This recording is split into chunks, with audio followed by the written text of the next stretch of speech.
அருமையான முட்டை குழம்பு எப்படி செய்யலாங்கிறத பார்க்கலாம். இட்லி, தோசை, சப்பாத்தி எல்லாத்துக்குமே அட்டகாசமாக இருக்கும்.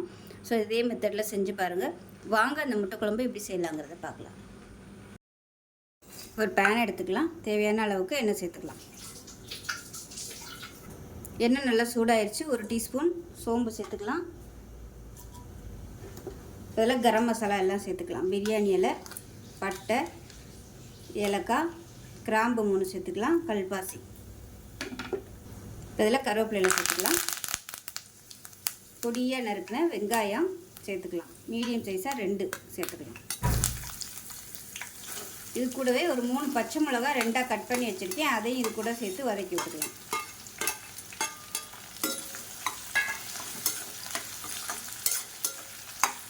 வெங்காயம் இந்த அளவுக்கு நல்லா வதங்கினதுக்கப்புறமா அதில் ஒரு 2 டேபிள் ஸ்பூன் அளவுக்கு இஞ்சி பூண்டு சேர்த்து நல்லா வதக்கி விட்டுக்கலாம்.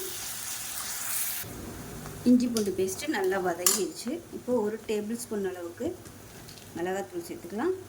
2 டேபிள் ஸ்பூன் தனியாத்தூள், 1 டேபிள் ஸ்பூன் அளவு வீட்டில் அரைச்சி வச்சுருக்க குழம்பு மிளகாத்தூள் சேர்த்துக்கலாம். 1/4 டேபிள் ஸ்பூன் மஞ்சள்தூள்,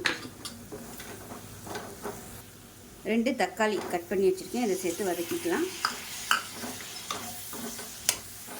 உப்பு சேர்த்துக்கலாம். 2 தக்காளி மிக்சியில் அடித்து வச்சுருக்கேன், சேர்த்துக்கலாம். மீடியம் சைஸாக 2 நறுக்கி சேர்த்துருக்கேன். 2 வந்து மிக்சியில் அடிச்சுட்டு சேர்த்துருக்கேன். இது எல்லாமே நல்லா வதங்கட்டும். இப்போ பாருங்கள், தக்காளி ஊற்றின பேஸ்ட்டு எல்லாமே நல்லா வதங்கி நல்லா ஒரு தொக்கு மாதிரி வந்துருச்சு பாருங்கள். அடி பிடிக்காமல் இந்த மாதிரி வதக்கணும். ஒருவேளை உங்களுக்கு அடியில் பிடிக்கிற மாதிரி இருந்துச்சுன்னா கொஞ்சமாக தண்ணி ஊற்றிக்கோங்க. ரொம்ப ஊற்ற வேணாம். தண்ணி ஊற்றி நல்லா எண்ணெய் பிரிஞ்சு வர வரைக்கும் வதக்கணும்.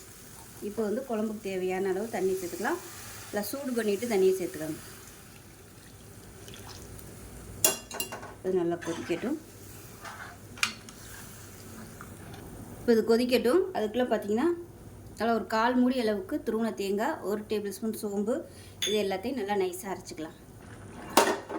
இப்போ பாருங்கள், நல்லா ஓரளவுக்கு நல்லா கொதிச்சிருச்சு. இப்போ தேங்காய் அரைச்ச பேஸ்ட்டை சேர்த்துக்கலாம்.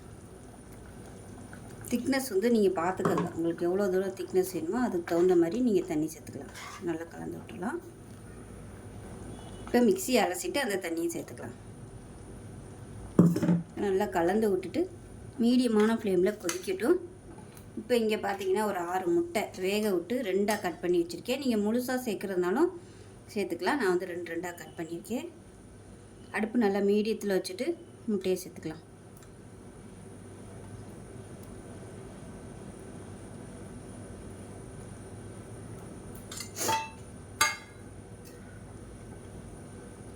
இப்போ மீடியமான ஃப்ளேமில் கொதிக்கட்டும். இப்போ மேலாப்பில் கொத்தமல்லியில் சேர்த்துக்கலாம். இப்போ பாருங்கள், நல்லா கொதிக்க விட்டாச்சு. ஓரம்லாம் எண்ணெய் பிரிய ஆரம்பிச்சிருச்சு. சூப்பரான முட்டை குழம்பு ரெடி ஆயிடுச்சு. இது இட்லி, தோசை, சாதம் எல்லாத்துக்குமே சூப்பராக இருக்கும். செஞ்சு பாருங்கள். செஞ்சு பார்த்துட்டு எப்படி வந்துச்சுங்கிறத சொல்லுங்கள். வீடியோ பிடிச்சிச்சுன்னா லைக் பண்ணுங்கள், கமெண்ட் பண்ணுங்கள், சேனலை சப்ஸ்கிரைப் பண்ணுங்கள், பக்கத்தில் பெல் பட்டனை